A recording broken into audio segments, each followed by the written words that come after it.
There are 10 new cards in each precon, and the cards in the Sultai Arisen deck are some of the most exciting in the set.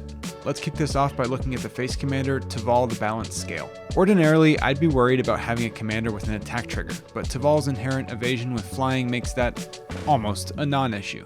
This deck is all about getting stuff, primarily lands, out of your graveyard and onto the battlefield, giving you access to way more mana than you'd have through ordinary ramping methods. The backup commander is Kotis Sibsig Champion, and he takes this deck in a more Voltron direction, similar to Elsha in the Jeskai deck. Many of the Sultai cards from the main set transfer various counters if you exile them from the graveyard, so you can see how Kotis is being supported. You'd need to rebuild this precon if that's the direction you want to take it, but I could see it being a lethal deck more akin to playing an assassin at the table. Floral Evoker grows stronger whenever you play a land, and can even facilitate that itself with an added Taval trigger on top. The +1/+1 counters are pretty inconsequential, but if left alone long enough, it can certainly become a threat. Steward of the Harvest gives you a Taval trigger and turns all of your creatures into mana dorks.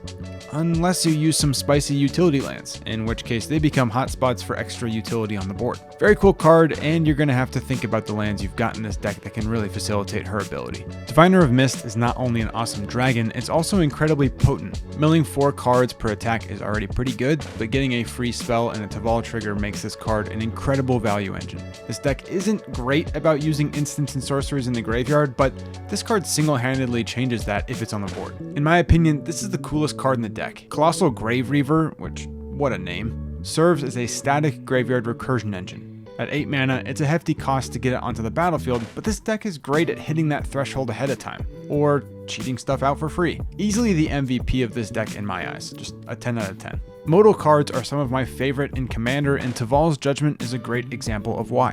Card advantage, extra ramp, or a body on the battlefield, and you get to pick all 3 if you can get enough triggers each turn. Draw 2, discard 1, and lose 2 life isn't great for 4 mana, until you keep reading the rest of this card. Welcome the Dead can build you an army at the blink of an eye if you have a big turn of milling. There are lots of ways this card can be good, especially with flashback pinned on here. Afterlife from the Loam steals your opponent's best creatures from their graveyard, potentially for only 3 mana and a Taval trigger. Don't underestimate the power of Delve, but be careful you don't exhaust your graveyard to use it. Will of the Sultai is either the best ramp card in this deck, or the win condition you need to nuke someone out of the game. I just finished talking about modal spells, and this one is a powerhouse.